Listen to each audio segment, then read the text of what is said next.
Welcome back. Today we are making a 12 volt power supply that you can take to the junkyard with you to test any electronics that you might need. So first, what is this thing and what does it do? If you saw my video from a few weeks ago, I talked about how I like to use these Milkwaukee M12 batteries as little 12 volt testers. On off switch, 12 volt battery plugged in here, and when I turn the switch on, the fans start going. They've got terminals on the top that are actually labeled plus and minus. They put out 12 volts.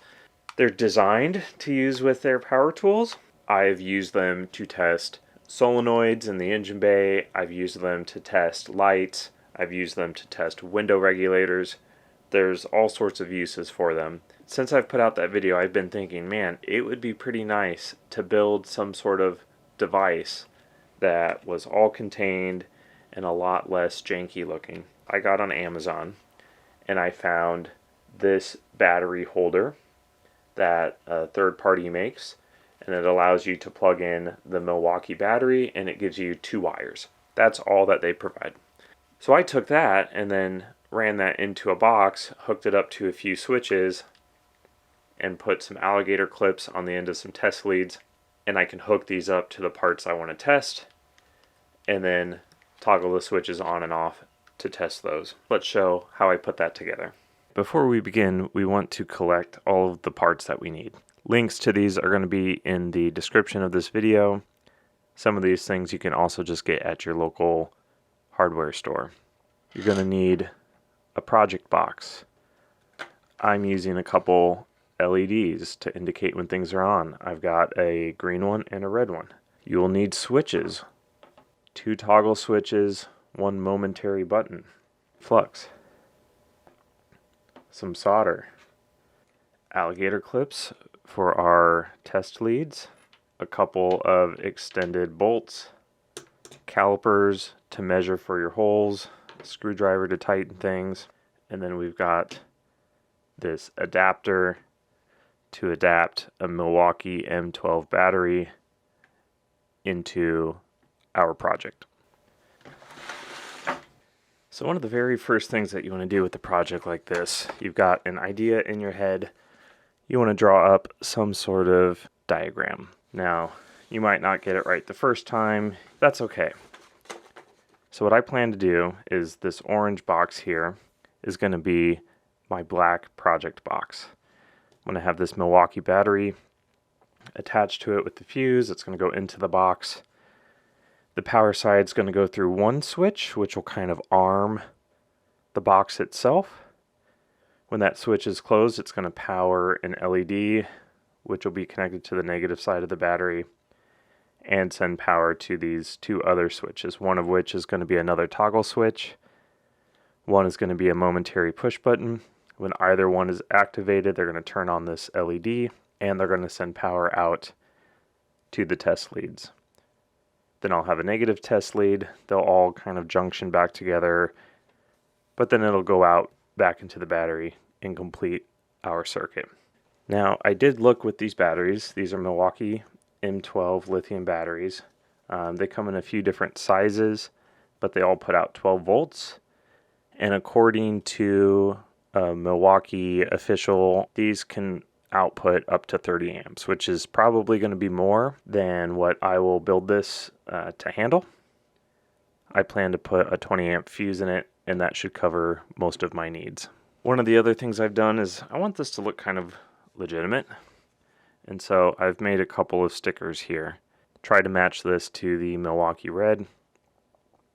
Got a few more of these available if anyone is interested in trying to replicate this project using the same project box.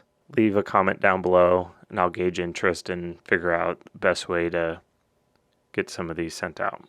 This will only work if you order the same project box. A couple of things too that you want to be careful about is when you order LEDs, plain standard LEDs are not rated for 12 volt systems. They will burn up once you hook them up to 12 volts. So when you buy something, you want to make sure that it explicitly states it's rated for 12 volts, or you have an understanding of resistors or hooking up multiple LEDs. These 2 also linked in the description.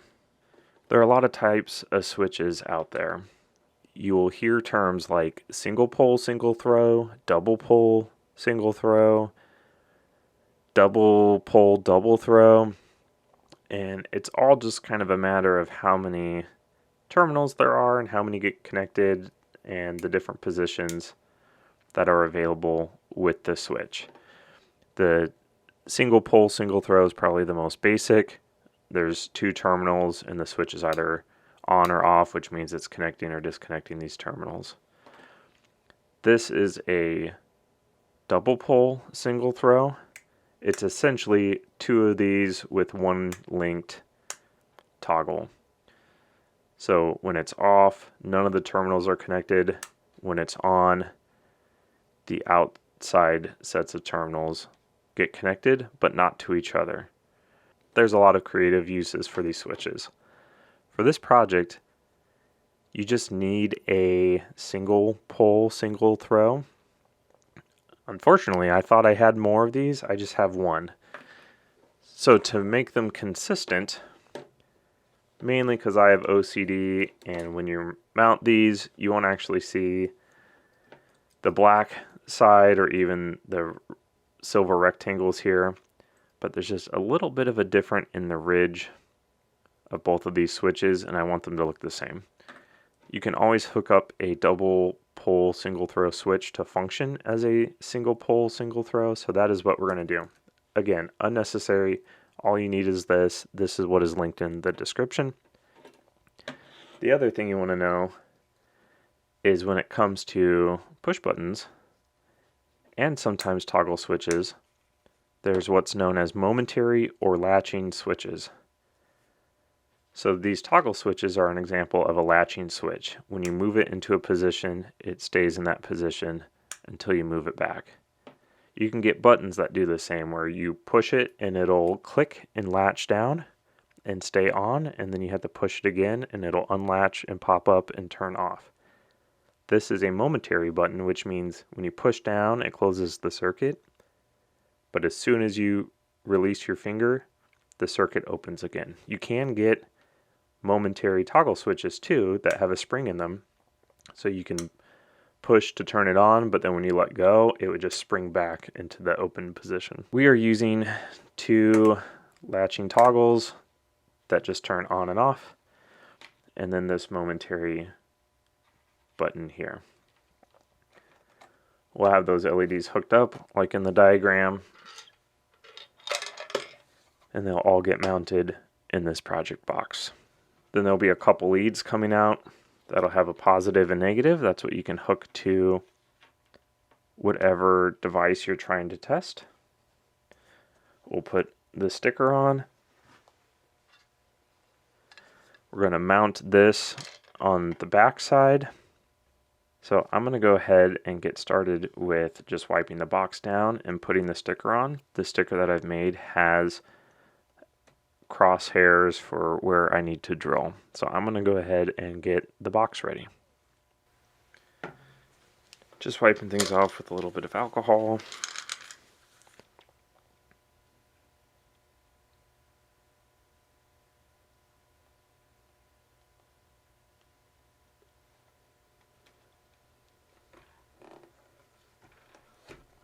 So now I'm going to remove this back cover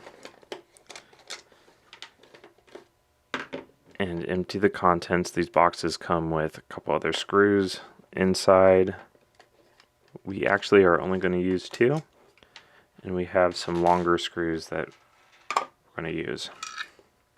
It also comes with a little bit of a seal, trim it to length.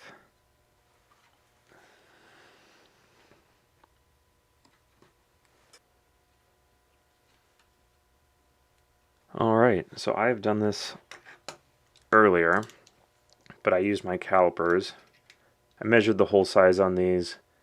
They are needing a 12mm hole drilled into the box here. Same with this push button.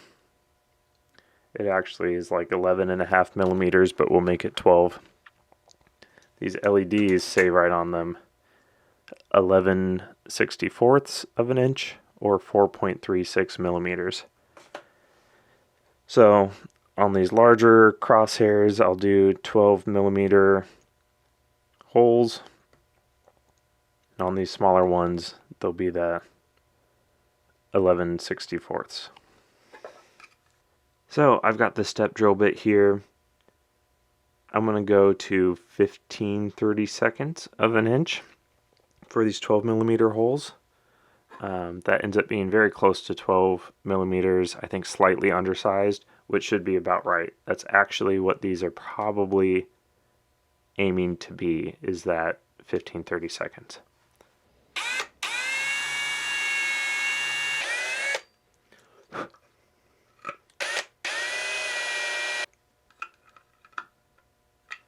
Just a little bit bigger here.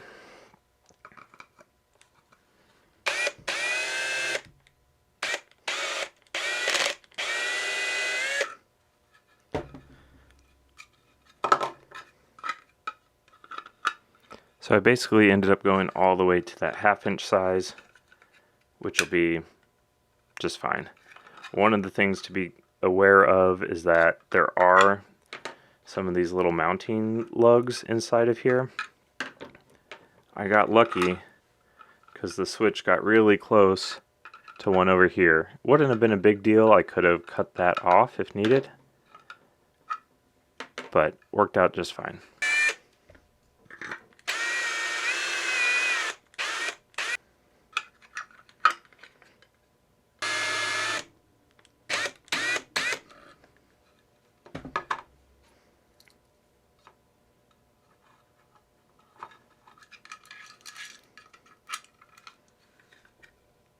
Perfect. Now we'll do the smaller ones for the LEDs. I'll measure the light here with the calipers. I would rather have these fit very snug to be loose and have to glue them in place or something.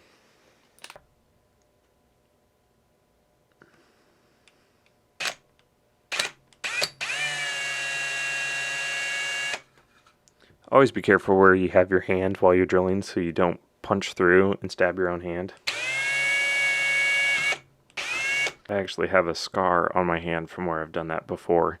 I was holding a piece of wood and drilling through with a spade bit to make a hole, and the bit came out and grabbed my hand.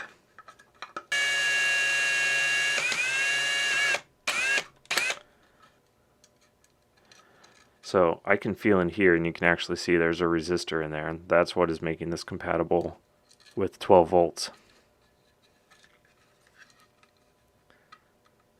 So as you trim these wires, don't cut that part out.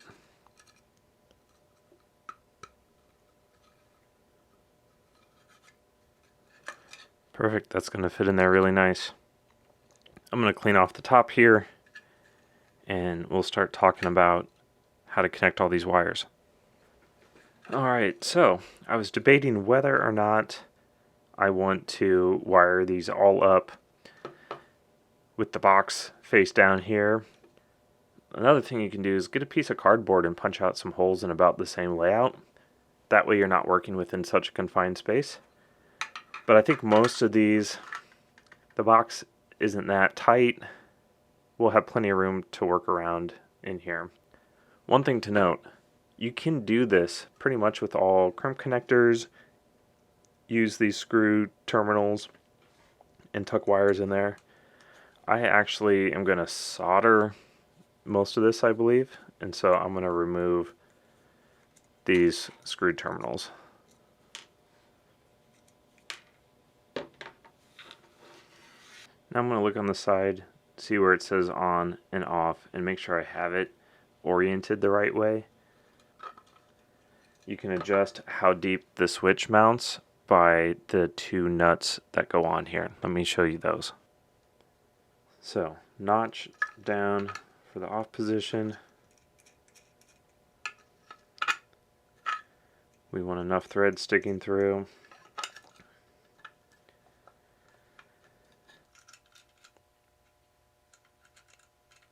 I'm going to use a socket would be ideal. I forgot to bring one in with me. So I'm just going to take some pliers here. we'll repeat it with the next one.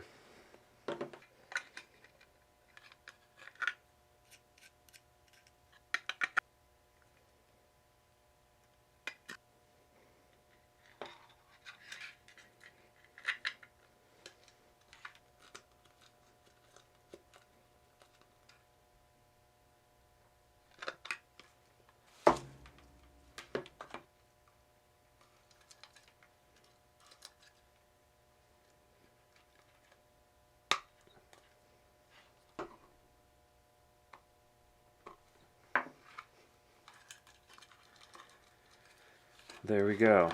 So we still got to do the wiring, but all the switches are in. I'm very happy with how they look.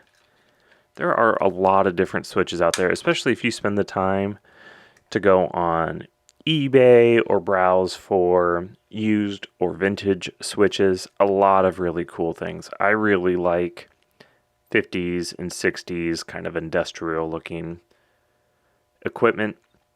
That was a little bit of my inspiration here. Just these metal button, metal switches, sort of something that looks like it could be Cold War kind of fonts, that sort of thing.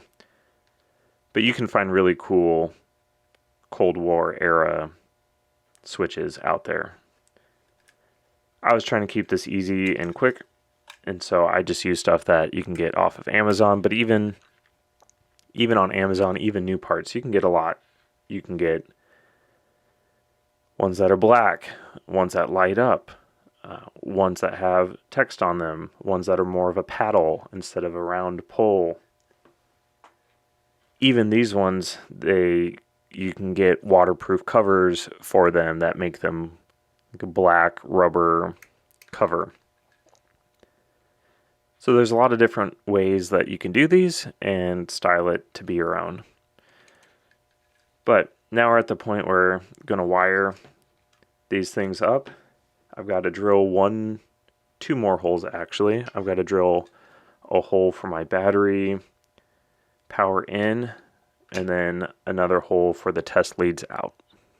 Alright, so we've got our holes drilled. So I went ahead and stuffed our little battery holder in here. It's coming through the side. Then I've got a hole at the top where the test leads will come out. Let's go ahead and make those test leads real quick. That way we get an idea of how those are going to fit in here too.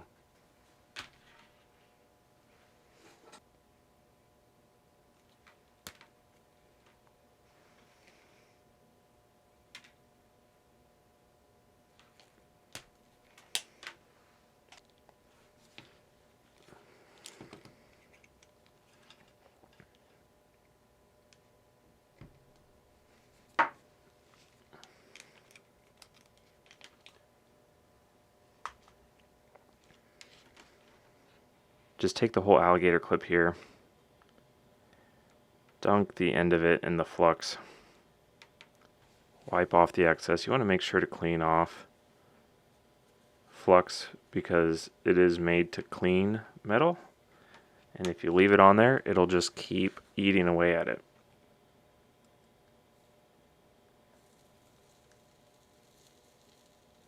Probably what I should have done beforehand too is tinned these wires, so apply a little flux and solder to the wires before crimping them. We have our test lead solder. Now I'm just going to wipe them off with a little bit of alcohol.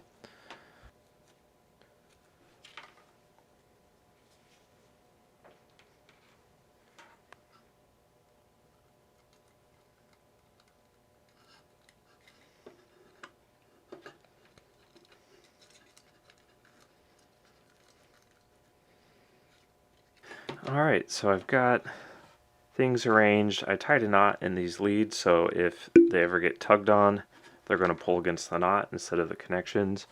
I've put some flux on a few of these wires and terminals, not all of them. And then I've got my wiring diagram back out here that I'm going to use as a reference. So the first thing I'm going to go ahead and do is I'm going to solder just the power wire from from the power wire from the battery to that first switch, because that's just a nice easy one and done. So now this wire is tinned. It'll make it pretty easy to just solder it straight to this terminal. I think the next ones I'm going to work with are the negative side. So the negative side of our test leads, the negative sides of the LEDs are all going to get soldered right to this wire. I'm going to put a bit of heat shrink, solder these all together, then slide the heat shrink over it and button it all up. Well, there we go, a little bit more of a blob than I intended, but that'll work. So let that cool for a second and we'll start pulling the heat shrink over it. Then I just use a little lighter here to shrink the heat shrink. Alright, let's see if we can get some of this tucked away a little nicer.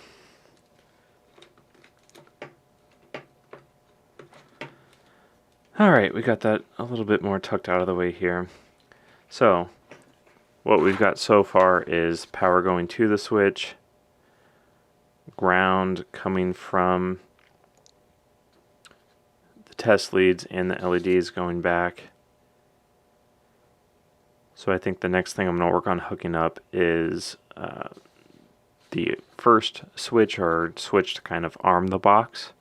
We need power going to the first LED and power going to our switch and our push button. So I'm going to we'll have one terminal right here that is going to both have this power to the LED and a little jump lead going over to this terminal here.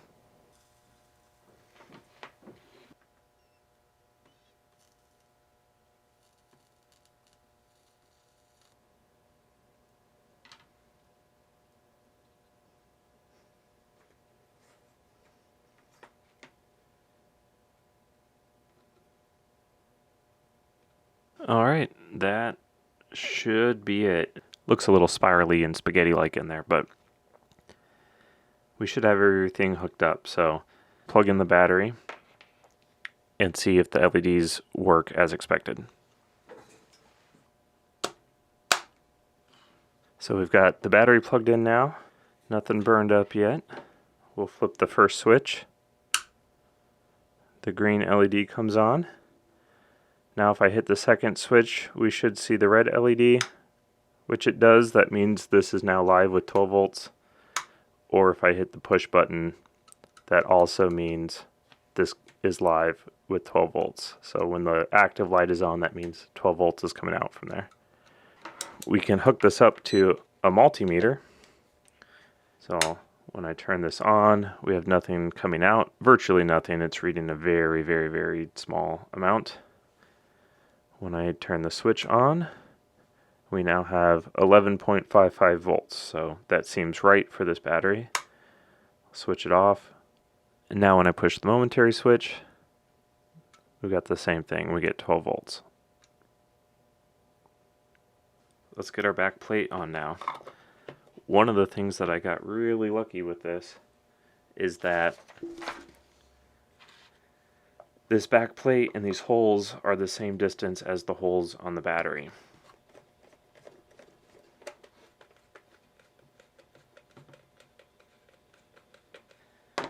And then I got two longer screws that will go through these holes and both close up the back of the box and secure the battery. So there we go. That is the complete unit right there. Got positive and negative test leads. Can swap out the fuse. So I'll hold these apart. We'll see it. Green LED comes on. Red LED. Or a momentary blip. So let's test this thing out. I've got an old blower motor. I actually don't know if it works or not. And I've also got a little air horn. So we take our wires. The whole thing is off right now, so no need to be that cautious with hooking this up. we switch the box on and we've got a green light on. So now if I blip, it spins a little bit, or I can just keep it constantly on. And it sounds like it's not the healthiest motor, but we can at least test that it powers up.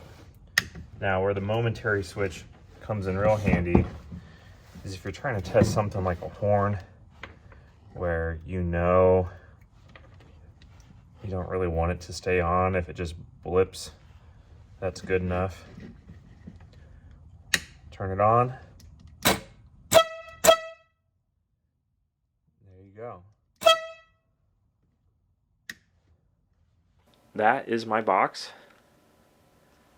I hope you all enjoyed this. If you have any questions or comments or better ideas of things I could have done, please leave them in the comments.